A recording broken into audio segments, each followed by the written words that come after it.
Imaginez un monde où envoyer un message peut vous coûter la vie. Pas de téléphone, pas d'internet, pas même un télégraphe, juste un homme, un cheval et des centaines de kilomètres de routes infestées de brigands, de boue et de dangers. En 1700, une information urgente pouvait mettre des semaines à traverser la France. Des semaines, et pourtant, des guerres ont été gagnées ou perdues, à quelques heures près. Mais ce que vous ne savez pas, c'est que Louis XIV avait mis en place un système secret, une machine invisible capable de lire vos lettres les plus intimes, sans que vous le sachiez jamais. Et ceux qui essayaient de contourner ce système prenaient un risque mortel. Des hommes ont sacrifié leur vie pour que quelques mots arrivent à temps. Des hommes dont l'histoire n'a même pas retenu le nom.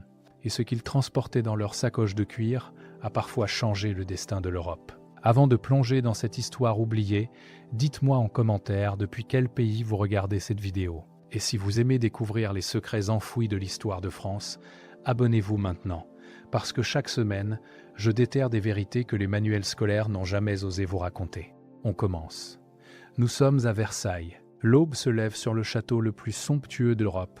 Dans les jardins, les fontaines sont encore silencieuses. Les courtisans dorment derrière leurs rideaux de soie. Mais dans ses appartements privés, un homme est déjà éveillé. Louis XIV, le roi Soleil, le monarque le plus puissant de son temps, attend. Il attend une nouvelle. Quelque part en Espagne, le roi Charles II se meurt. Son agonie dure depuis des semaines. Et toute l'Europe retient son souffle, parce que Charles II n'a pas d'héritier. Quand il fermera les yeux, son immense empire sera à prendre. Les colonies d'Amérique, les Pays-Bas espagnols, l'Italie du Sud, des territoires immenses, des richesses incalculables. Et Louis XIV veut sa part. Mais pour agir, il doit savoir, avant les Habsbourg de Vienne, avant les Anglais, avant ses propres ennemis à la cour, il doit apprendre la mort de Charles II avant tout le monde.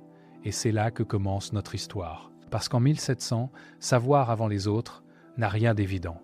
C'est même un exploit presque impossible. Aujourd'hui, nous vivons dans un monde d'instantanéité. Une information fait le tour de la planète en une seconde. Nous recevons des alertes sur nos téléphones avant même d'avoir eu le temps de les demander. Nous avons oublié ce que signifie attendre une nouvelle. Nous avons oublié ce que signifie ne pas savoir. En 1700, la France vit dans un autre monde, un monde de silence. Un monde où l'information voyage à la vitesse d'un cheval. Un monde où une lettre envoyée de Paris peut mettre 3 semaines pour atteindre Marseille. Un monde où un roi peut mourir à Madrid sans que personne à Versailles ne le sache pendant des jours, parfois des semaines. Ce monde nous paraît aujourd'hui inimaginable. Et pourtant, c'est dans ce monde que Louis XIV a bâti le royaume le plus centralisé, le plus surveillé, le plus contrôlé de toute l'Europe. Comment a-t-il fait ? Comment gouverne-t-on un pays de 20 millions d'habitants quand la moindre information met des jours à circuler? La réponse tient en un mot, la poste. Mais pas n'importe quelle poste. Pas le service paisible que nous connaissons aujourd'hui. Non, la poste royale de Louis XIV est une machine de guerre, une organisation tentaculaire, secrète, redoutablement efficace. Et surtout, une arme de pouvoir comme l'histoire en a rarement connue. Pour comprendre cette machine, il faut d'abord imaginer les routes de France en 1700. Oubliez les autoroutes, oubliez même les routes pavées. La plupart des chemins sont des pistes de terre battue défoncées par les charrettes, transformées en bourbiers dès qu'il pleut. L'hiver, certaines routes deviennent tout simplement impraticables. Les ponts s'effondrent, les rivières débordent. Et partout, dans les forêts, dans les montagnes, des brigands guettent les voyageurs isolés. Dans ces conditions, faire circuler une lettre relève de l'aventure. Un courrier ordinaire, c'est-à-dire une lettre confiée à la poste royale par un particulier, met en moyenne 15 à 20 jours pour traverser le royaume du nord au sud. 15 à 20 jours. Imaginez, vous écrivez à votre frère qui vit à Lyon, vous attendez sa réponse. 1 mois passe, parfois 2. Et encore, si la lettre arrive, parce que les pertes sont fréquentes, les vols aussi, sans parler des accidents. Mais Louis XIV ne peut pas se permettre d'attendre 1 mois. Quand une armée ennemie franchit une frontière, quand une révolte éclate dans une province, quand un ambassadeur envoie un rapport crucial, le roi doit savoir vite, très vite. Et c'est pour cela qu'il a perfectionné un système hérité de ses prédécesseurs, le réseau des relais de poste. Le principe est simple, mais l'organisation est colossale. Tous les 15 à 20 km sur les routes principales du royaume, un relais de poste attend les courriers. Dans chaque relais, Des chevaux frais sont tenus prêts jour et nuit. Des maîtres de poste, nommés par le roi, veillent au bon fonctionnement du service. Quand un courrier arrive, épuisé, son cheval couvert d'écume, il n'a pas le temps de souffler. On lui donne une monture fraîche, on vérifie ses papiers, et il repart immédiatement. Grâce à ce système, un courrier extraordinaire, c'est-à-dire un messager portant une dépêche urgente du roi, peut parcourir jusqu'à 150 km en une seule journée. 150 km, à cheval, sur des routes défoncées, en changeant de monture toutes les 2 heures. C'est un exploit physique. C'est aussi un exploit d'organisation. En 1700, la France compte environ 800 relais de poste répartis sur tout le territoire. 800 points de passage, 800 écuries, des milliers de chevaux, des centaines de maîtres de poste. Une armée invisible au service de l'information. Et au sommet de cette pyramide, un homme contrôle tout, le surintendant général des postes, directement nommé par le roi. Mais ne vous y trompez pas, ce réseau n'existe pas pour le confort des Français. Il existe pour le pouvoir du roi. Les particuliers peuvent certes l'utiliser, moyennant paiement, mais la priorité absolue va toujours aux dépêches royales. Quand un courrier du roi arrive dans un relais, tout s'arrête. On lui donne le meilleur cheval. On écarte les autres voyageurs. Et malheur à celui qui oserait le retarder. Louis XIV a compris une vérité fondamentale, une vérité que les dirigeants de tous les temps ont toujours comprise. Celui qui contrôle l'information contrôle le pouvoir. Et le roi Soleil ne se contente pas de faire circuler ses propres messages plus vite que les autres. Il veut aussi savoir ce que les autres se disent. Il veut lire leurs lettres. Il veut connaître leurs secrets. Et pour cela, il a créé quelque chose que la plupart des Français de l'époque ignoraient totalement. Quelque chose qui fonctionnait dans l'ombre, loin des regards, protégé par le secret le plus absolu. Quelque chose qui allait faire de la poste royale non seulement un service de communication, mais aussi le plus redoutable service d'espionnage de son temps. On l'appelait le cabinet noir. Et ce qui s'y passait va vous glacer le sang. À Paris, dans un bâtiment discret proche de l'hôtel des Postes, une pièce existe dont personne ne parle. Elle n'apparaît sur aucun plan officiel. Aucun registre ne mentionne son existence. Les hommes qui y travaillent ont prêté serment de garder le silence jusqu'à leur mort. Et ce qui se passe entre ces murs pourrait détruire des réputations, renverser des fortunes, envoyer des hommes à la Bastille ou à l'échafaud. Bienvenue dans le cabinet noir. L'idée n'est pas nouvelle. Déjà sous Richelieu, le cardinal qui gouvernait la France d'une main de fer, on ouvrait discrètement certaines lettres suspectes. Mais ce qui n'était qu'une pratique occasionnelle est devenu, sous Louis XIV, une véritable industrie. Une machine parfaitement huilée, fonctionnant jour et nuit, capable de traiter des centaines de lettres chaque semaine. Le principe est d'une simplicité terrifiante. Chaque jour, des sacs de courrier arrivent à Paris en provenance de tout le royaume et de l'étranger. Avant d'être redistribuées à leurs destinataires, certaines lettres sont discrètement mises de côté. On les choisit selon des critères précis. Lettres d'ambassadeurs étrangers, correspondances de nobles suspects, messages de financiers, de religieux dissidents, de protestants, de quiconque pourrait représenter une menace pour le pouvoir royal. Ces lettres sont ensuite transportées dans le plus grand secret jusqu'au cabinet noir. Et là, des hommes aux doigts habiles se mettent au travail. Ouvrir une lettre, sans laisser de traces, est un art. En 1700, les lettres importantes sont scellées à la cire. Le sceau porte les armoiries de l'expéditeur, son signe distinctif, sa signature visible. Briser ce sceau, c'est révéler que la lettre a été ouverte. C'est alerter le destinataire. C'est compromettre toute l'opération. Mais les maîtres du cabinet noir ont développé des techniques que même les expéditeurs les plus prudents ne soupçonnent pas. Ils utilisent la vapeur d'eau chaude pour ramollir la cire sans la casser. Ils glissent des fils de soie sous le sceau pour le soulever délicatement. Ils possèdent des collections entières de matrices, ces tampons qui permettent de reproduire n'importe quel sceau avec une précision parfaite. Une fois la lettre ouverte, lue et copiée, ils la recèlent si habilement que ni l'expéditeur ni le destinataire ne peuvent deviner qu'elle a été violée.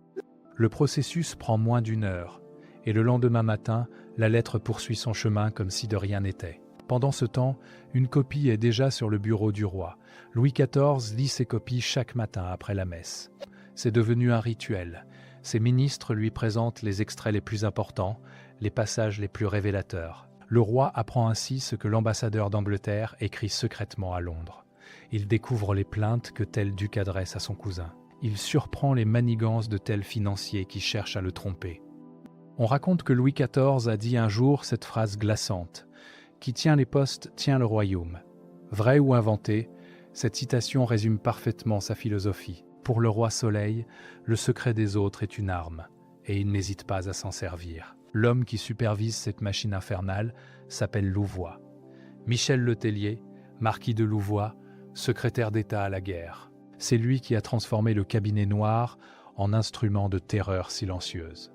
Sous sa direction, l'interception du courrier devient systématique, méthodique, impitoyable. Louvois ne cherche pas seulement des complots, il cherche des faiblesses, des secrets intimes, des leviers de chantage. Et les victimes ne manquent pas. Nicolas Fouquet, le surintendant des finances, celui qui avait osé construire un château plus beau que Versailles, a vu sa correspondance interceptée pendant des mois avant son arrestation. Les lettres qu'il croyait privées ont été lues, analysées, utilisées contre lui lors de son procès. Il a fini ses jours dans une forteresse, oublié de tous. Les jansénistes, ces catholiques austères qui déplaisaient au roi, ont subi le même sort.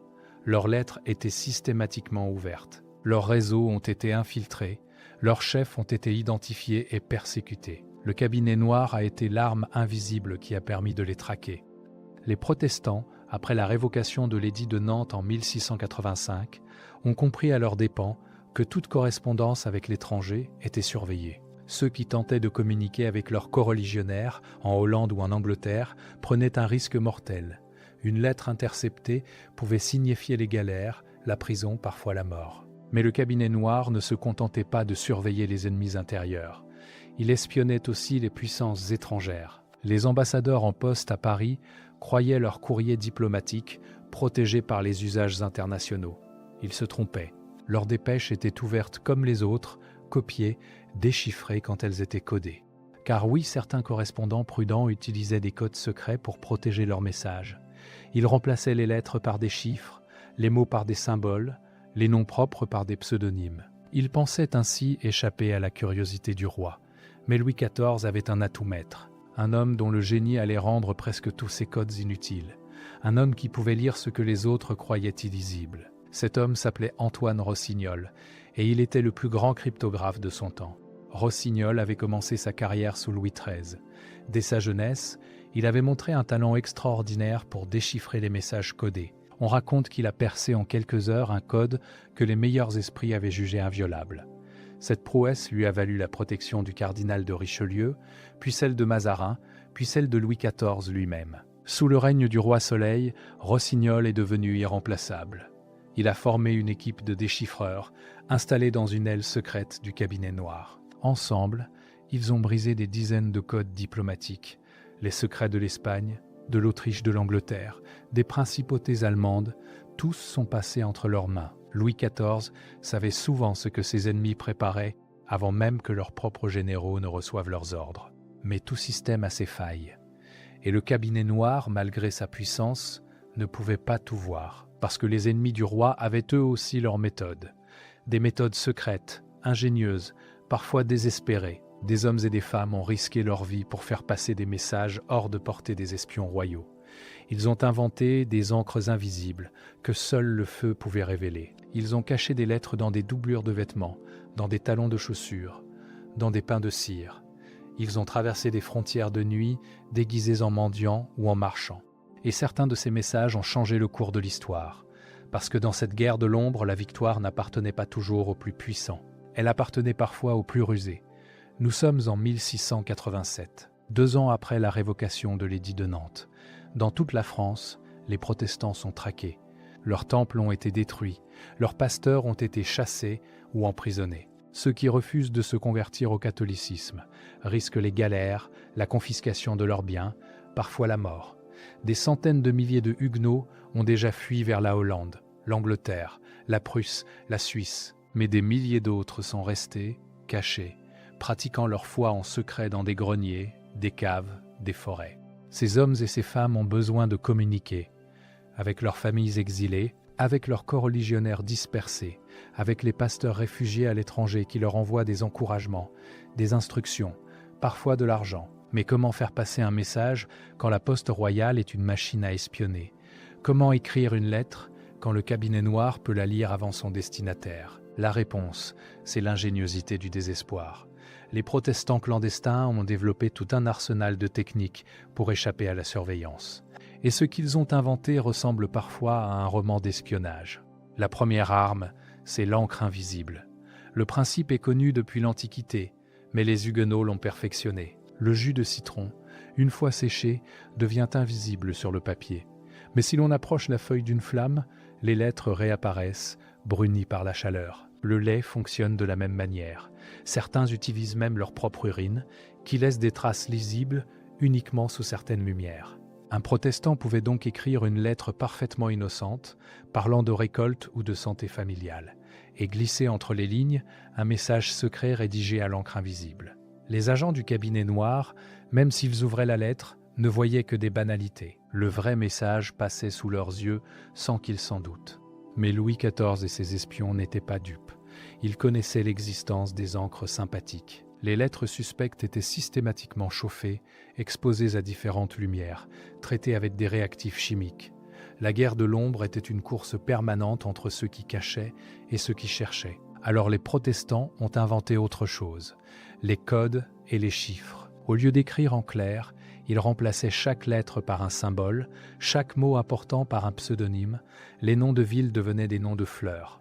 Les noms de personnes devenaient des noms d'animaux. Les dates étaient décalées selon des règles connues seulement de l'expéditeur et du destinataire. Certains utilisaient des systèmes plus sophistiqués encore. Le chiffre de visionnaire, inventé au XVIe siècle, était considéré comme quasiment inviolable. Il reposait sur un mot-clé secret que seuls les correspondants connaissaient. Sans ce mot-clé, même le plus brillant des déchiffreurs ne pouvait rien faire. Antoine Rossignol lui-même, le génie du cabinet noir, aurait avoué son impuissance face à certains messages codés selon cette méthode. Mais les codes avaient leurs limites. Ils prenaient du temps à rédiger et à déchiffrer. Ils nécessitaient que l'expéditeur et le destinataire se soient mis d'accord au préalable sur le système utilisé. Et surtout, une lettre codée attirait immédiatement l'attention. Un message rempli de chiffres et de symboles incompréhensibles était un aveu en soi. Il disait clairement « Ici se cache un secret ». Alors la solution la plus sûre restait la plus simple et la plus dangereuse. Ne pas confier son message à la poste royale. Le faire porter par un homme de confiance. Ces messagers clandestins étaient appelés de différents noms selon les époques et les régions. Certains les appelaient des colporteurs, parce qu'ils se déguisaient souvent en marchands ambulants. D'autres les appelaient des passeurs, parce qu'ils franchissaient les frontières dans l'illégalité la plus totale. D'autres encore les appelaient simplement des frères, parce qu'ils risquaient leur vie pour leur foi et pour leur corps légionnaire. Ces hommes traversaient la France à pied ou à cheval, évitant les grandes routes surveillées, empruntant des chemins de montagne, des sentiers forestiers, des passages connus de seuls. Ils portaient les messages sur eux, cachés dans les endroits les plus improbables, dans la doublure de leur manteau, dans le double fond de leur valise, dans un talon creux de leurs chaussures, dans un pain de cire qu'ils pouvaient avaler en cas de danger. Certains mémorisaient les messages pour ne laisser aucune trace écrite. Ils apprenaient par cœur des pages entières d'instructions, de noms, de lieux de rendez-vous. Leur mémoire était leur seule protection. Si on les arrêtait, si on les fouillait, on ne trouvait rien. Le message était dans leur tête, invisible, intouchable. Mais le risque était immense. Se faire prendre avec une lettre codée ou un message clandestin signifiait l'arrestation immédiate. Les interrogatoires étaient brutaux. La torture était légale et couramment pratiquée. Les bourreaux du roi avaient des méthodes pour faire parler les hommes les plus courageux. Et une fois qu'on avait parlé, c'était la condamnation. Les galères pour les plus chanceux, la prison à vie pour les autres. Et parfois pour les meneurs, l'exécution publique. Malgré ces dangers, des centaines de messagers ont sillonné la France pendant des décennies. Ils ont maintenu vivants les liens entre les communautés protestantes dispersées. Ils ont permis aux Huguenots restés en France de garder espoir, de rester informés, de se sentir moins seuls. Ils ont été les fils invisibles qui empêchaient un peuple de se dissoudre dans l'oubli. Et les protestants n'étaient pas les seuls à utiliser ces méthodes. Les ambassadeurs étrangers, méfiants envers la poste royale, envoyaient souvent leurs dépêches les plus sensibles par des courriers privés. Les nobles en disgrâce, surveillés par les espions du roi, faisaient passer leurs lettres par des serviteurs dévoués. Les financiers qui complotaient contre Colbert ou ses successeurs utilisaient des intermédiaires de confiance. Tout un monde parallèle existait ainsi, invisible, souterrain, fonctionnant à côté du système officiel. Un monde où la confiance valait plus que l'or. un monde où un mot de trop pouvait coûter la vie, un monde où le simple fait de porter une lettre faisait de vous un héros ou un criminel, selon le camp dans lequel vous vous trouviez. Mais dans les moments de crise absolue, quand l'urgence dépassait tout, quand une nouvelle devait arriver coûte que coûte et le plus vite possible, ni les codes ni les passeurs clandestins ne suffisaient. Il fallait alors recourir à autre chose, à des hommes d'un genre particulier, des hommes capables de chevaucher jour et nuit sans s'arrêter, des hommes pour qui la vitesse comptait plus que la prudence. On les appelait les courriers extraordinaires. Et leur histoire est celle d'un sacrifice que notre époque a totalement oublié. Nous sommes le 1er novembre 1700. À Madrid, dans l'immense palais de l'Alcazar, le roi Charles II d'Espagne vient de rendre son dernier souffle. Il avait 38 ans. Son corps ravagé par la maladie n'avait jamais vraiment fonctionné. Incapable d'avoir des enfants, rongé par des maux que les médecins de son temps ne comprenaient pas, il a passé sa vie à attendre la mort. Et maintenant qu'elle est venue, son empire se retrouve sans maître. Mais Charles II a laissé un testament. Et ce testament va changer la face de l'Europe. Il lègue l'intégralité de son empire au duc d'Anjou, le petit-fils de Louis XIV, un Bourbon sur le trône d'Espagne. C'est exactement ce que le roi Soleil espérait. C'est exactement ce que ses ennemis redoutaient. Dans les heures qui suivent la mort du roi, une course silencieuse commence. Une course dont l'enjeu dépasse tout ce qu'on peut imaginer. Car celui qui apprendra la nouvelle en premier pourra agir en premier, préparer sa réponse, mobiliser ses alliés, prendre l'avantage sur ses rivaux. Louis XIV doit savoir avant les Habsbourg de Vienne, avant les Anglais, avant les Hollandais. Et pour cela, il lui faut des hommes capables d'accomplir l'impossible. À Madrid, l'ambassadeur de France rédige sa dépêche dans la fièvre. Ses mains tremblent légèrement. Il sait que ces quelques lignes peuvent déclencher une guerre ou assurer une paix. Il scelle la lettre avec son cachet personnel, puis la remet à un homme qui attend dans l'antichambre. Cet homme n'est pas un domestique ordinaire. C'est un courrier extraordinaire. Un de ces chevaucheurs d'élite formés pour les missions les plus urgentes et les plus dangereuses. Le courrier prend la lettre et la glisse dans une sacoche de cuir qu'il porte en bandoulière, serrée contre sa poitrine. Cette sacoche ne le quittera pas un instant pendant les jours qui viennent. Il dormira avec, il mangera avec, il chevauchera avec elle, collée à son corps comme une seconde peau, car ce qu'elle contient vaut plus que sa propre vie. Il sort du palais dans la nuit madrilène, un cheval latent, scellé, nerveux, piaffant d'impatience. Le courrier monte en selle et s'élance dans les rues sombres. Derrière lui, Madrid s'enfonce dans le sommeil. Devant lui, 800 kilomètres de routes incertaines, de montagnes hostiles, de dangers invisibles. Et au bout du chemin, Versailles. Le roi, l'histoire. La première étape est la plus dure. Il faut franchir les Pyrénées. En novembre, les cols sont déjà enneigés. Le vent souffle en rafales glaciales. Les chemins de montagne sont étroits, bordés de précipices vertigineux. Un faux pas du cheval et c'est la chute mortelle dans le vide. Le courrier avance pourtant penché sur l'encolure de sa monture, les yeux plissés contre le froid, le corps endolori par les secousses de la selle. Toutes les 2 heures environ, il s'arrête dans un relais de poste. Ces arrêts sont chronométrés avec une précision militaire.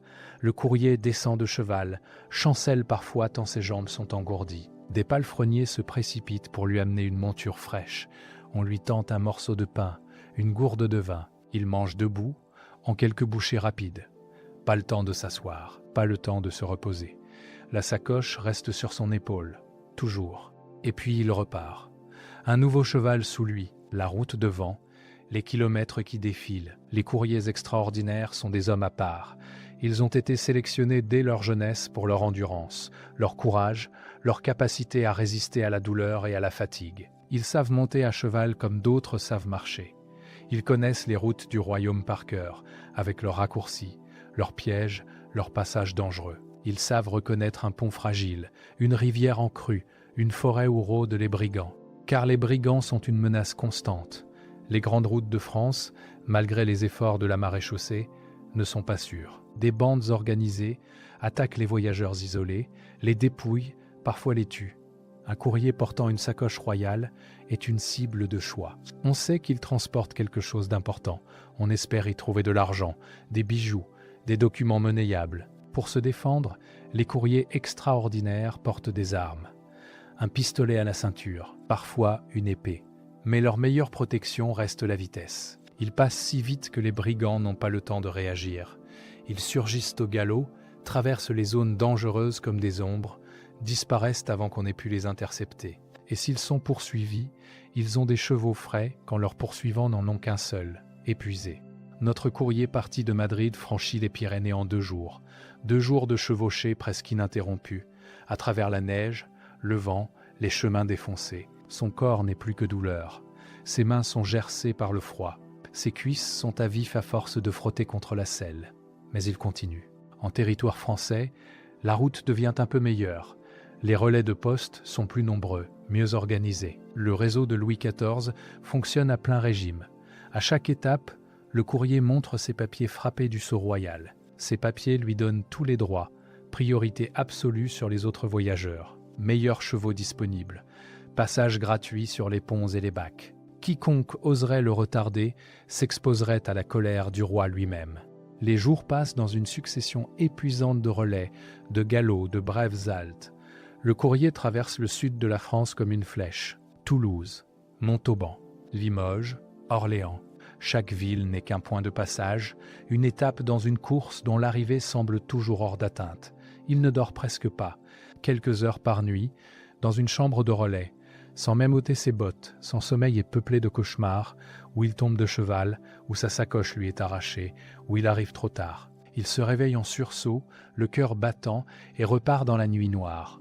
Au 5e jour, le courrier aperçoit enfin les toits de Versailles. Le château se dresse dans la lumière pâle du matin. Immense, majestueux, irréel. Il a parcouru 800 kilomètres. Il a changé de cheval plus de 30 fois. Il n'a pas dormi plus de 10 heures en 5 jours. Son corps est une ruine.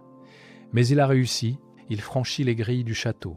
Des gardes l'arrêtent, vérifient ses papiers, puis s'écartent avec déférence. Un officier le conduit à travers les couloirs interminables, les antichambres dorées, les galeries où des courtisans chuchotent sur son passage. Et enfin, il se retrouve devant une porte. Derrière cette porte, le roi attend. Louis XIV prend la dépêche. Il brise le sceau. Il lit en silence. Son visage ne trahit aucune émotion. Mais dans son esprit, les calculs s'enchaînent déjà. Charles II est mort. Le duc d'Anjou hérite de l'Espagne. La France peut devenir la puissance dominante de l'Europe, ou sombrer dans une guerre terrible. Quelques jours plus tard, Louis XIV accepte officiellement le testament. Et il prononce cette phrase qui restera dans l'histoire: « Il n'y a plus de Pyrénées. Un message, un cavalier, une décision. » Et 13 années de guerre vont suivre. Le courrier qui a porté la nouvelle de la mort de Charles II d'Espagne n'a pas de nom dans les livres d'histoire. Aucun chroniqueur n'a jugé utile de noter son identité. Aucun mémorialiste n'a raconté son voyage. Il a accompli un exploit qui a contribué à déclencher l'une des guerres les plus importantes du XVIIIe siècle. Et pourtant, il est retourné dans l'anonymat dont il n'était jamais vraiment sorti. Nous ne saurons jamais comment il s'appelait, d'où il venait, ce qu'il est devenu après cette mission. Il a disparu dans les plis de l'histoire, comme une lettre qu'on aurait oubliée au fond d'un tiroir. Et il n'était pas le seul. Des milliers d'hommes comme lui ont sillonné les routes de France pendant des siècles. Des milliers de chevaucheurs anonymes ont risqué leur vie pour que des mots arrivent à destination. Ils ont traversé des tempêtes de neige et des canicules écrasantes. Ils ont galopé sur des chemins défoncés où un trou pouvait briser la jambe de leur cheval et les envoyer à la mort. Ils ont affronté des brigands armés jusqu'aux dents. Ils ont enduré la faim, la soif, l'épuisement, la douleur, et tout cela pour quelques feuilles de papier pliées dans une sacoche de cuir. Qui étaient ces hommes ? La plupart venaient du peuple, fils de palefreniers, de maréchaux ferrants, de paysans trop pauvres pour hériter d'une terre. Ils avaient appris à monter à cheval dès l'enfance, parce que le cheval était leur seul moyen d'échapper à la misère. Certains avaient été repérés par les maîtres de poste pour leur endurance, leur courage, leur capacité à ne jamais se plaindre. On les avait formés, endurcis, transformés en machines à chevaucher. Ils mouraient jeunes la plupart du temps. Les accidents étaient fréquents. Une chute de cheval mal négociée, une rivière traversée en crue, un brigand plus rapide que prévu. Et même ceux qui échappaient aux dangers de la route finissaient par s'user. Leur corps n'était pas fait pour supporter des années de chevauchées ininterrompues. Leurs articulations se déformaient, leur dos se voûtait. Leur cœur, sollicité au-delà du raisonnable, finissait par lâcher. À 40 ans, un courrier extraordinaire était un vieillard. Ils n'ont laissé aucune trace, pas de mémoire, Pas de lettres, pas de journaux intimes. Ils ne savaient souvent ni lire ni écrire, ces hommes qui transportaient les mots des autres. Leur existence n'est attestée que par des documents administratifs, des registres de relais, des notes de frais royales. Quelques lignes dans des archives poussiéreuses, voilà tout ce qui reste d'eux. Ils ont porté sur leurs épaules le poids des décisions royales, des déclarations de guerre, des traités de paix, et l'histoire ne leur a même pas accordé une note de bas de page. Et pourtant, sans eux, rien n'aurait été possible. Sans eux, Louis XIV n'aurait pas pu gouverner son royaume. Sans eux, les armées françaises n'auraient pas reçu leurs ordres à temps. Sans eux, les ambassadeurs n'auraient pas pu informer le roi des intrigues de ses ennemis. Ces hommes invisibles étaient les artères du royaume, le sang qui circulait d'un bout à l'autre du corps de la France. Quand ils s'arrêtaient, tout s'arrêtait. Aujourd'hui, nous avons oublié ce que signifiait attendre un message. Nous vivons dans un monde où l'information est instantanée, omniprésente, presque oppressante. Nos téléphones vibrent à chaque seconde pour nous annoncer quelque chose. Nous recevons des nouvelles du monde entier sans avoir à les demander. Nous pouvons envoyer un message à l'autre bout de la planète et recevoir une réponse en quelques secondes. Le délai a disparu. L'attente a disparu. Et avec eux, quelque chose d'autre a disparu. Quelque chose que nous avons du mal à nommer. En 1700, chaque message avait un poids. Écrire une lettre n'était pas un geste anodin. On pesait ses mots parce qu'on savait qu'un homme allait risquer sa vie pour les porter. On réfléchissait avant d'envoyer parce qu'on savait qu'une réponse prendrait des semaines. On ne gaspillait pas les mots. On ne les jetait pas au vent comme nous le faisons aujourd'hui, par milliers, par millions dans une logorrhée numérique qui noie le sens sous le bruit. Et l'attente elle-même avait une valeur. Attendre une réponse, c'était vivre avec l'incertitude. C'était laisser à l'autre le temps de réfléchir, de peser ses mots à son tour. C'était accepter que la communication ne soit pas un échange instantané, mais un dialogue lent, mesuré, où chaque parole comptait. Nous avons gagné la vitesse, mais nous avons perdu la profondeur. Nous avons gagné l'instantanéité, mais nous avons perdu la patience. Nous pouvons dire n'importe quoi à n'importe qui à n'importe quel moment, et peut-être est-ce pour cela que nous ne disons plus rien qui compte vraiment. Les courriers extraordinaires ne savaient pas qu'ils accomplissaient quelque chose d'extraordinaire. Pour eux, c'était un métier, dangereux, épuisant, mal payé, mais un métier comme un autre. Ils ne se voyaient pas comme des héros, ils se voyaient comme des travailleurs, des hommes qui faisaient ce qu'on leur demandait de faire pour nourrir leur famille. Et peut-être est-ce cela, le véritable héroïsme. Pas les grandes déclarations, pas les gestes spectaculaires, mais le courage ordinaire de ceux qui font leur devoir sans attendre ni gloire ni reconnaissance. En 1700, transmettre un message urgent, c'était confier quelques mots à un homme qui allait peut-être mourir pour les porter. C'était accepter que l'information est un coût humain, un coût en sueur et en sang. C'était comprendre que la communication n'est jamais gratuite, même quand elle semble l'être. Nous avons oublié cette leçon. Nous croyons que l'information circule toute seule, par magie, sans effort ni sacrifice. Nous avons oublié qu'avant les câbles sous-marins et les satellites, avant les antennes et les serveurs, il y avait des hommes à cheval, seuls sur des routes dangereuses, portant contre leur cœur des mots qui pouvaient changer le monde. Ces hommes n'ont pas de statut, ils n'ont pas de nom dans les manuels, ils n'ont même pas de tombe où l'on pourrait se recueillir. Mais sans eux, nous ne serions pas là. Sans eux, l'histoire de France aurait été écrite autrement. Ils étaient les fils invisibles qui reliaient un royaume. Et en les oubliant, nous avons peut-être oublié quelque chose d'essentiel sur nous-mêmes. Que chaque message, autrefois, avait le poids d'une vie.